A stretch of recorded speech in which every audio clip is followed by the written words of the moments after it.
కర్ణాటకలో దోపిడీ గ్యాంగులు రెచ్చిపోతున్నాయి. బీదర్ ఘటన మర్చిపోకముందే మరో 2 ప్రాంతాల్లో భారీ చోరీలకు పాల్పడ్డారు.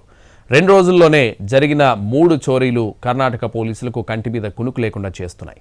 కర్ణాటకలో వరుస చోరీలు బెంబేలెత్తిస్తున్నాయి. బీదర్లో 2ని చంపి ఏటీఎం వాహనం నుంచి దాదాపు ₹1 కోటి నగదు దోచుకుంది ముఠా. అక్కడి నుంచి హైదరాబాద్ చేరుకుని బస్సులో రాయ్పూర్ పారిపోయేందుకు ట్రై చేసింది. కానీ మరోసారి కాల్పులు జరగడంతో అడ్రస్ లేకుండా పరారైంది. బీదర్ ఘటనకు సంబంధించి నిందితుల వేటలో పోలీసులుంటే మరో 2 ప్రాంతాల్లో దోపిడీ ముఠాలు పోలీసులకు సవాల్ ఇచ్చారు. బెంగళూరు సిటీలోని కేసీ రోడ్లో ఉన్న కోఆపరేటివ్ బ్యాంకులో దొంగలు పడ్డారు. 15 కోట్ల నగదు, 5 లక్షల విలువైన నగలను తీసుకుని ఫియట్ కారులో పరారయ్యారు. మధ్యాహ్నం లంచ్ సమయంలో బ్యాంకులో చొరబడ్డ దొంగలు ఉద్యోగులకు పాయింట్ బ్లాంక్లో గన్ పెట్టి బెదిరించి ట్రెజరీ కీస్ తీసుకుని అందులో ఉన్న నగదు, బంగారాన్ని దోచుకున్నారు.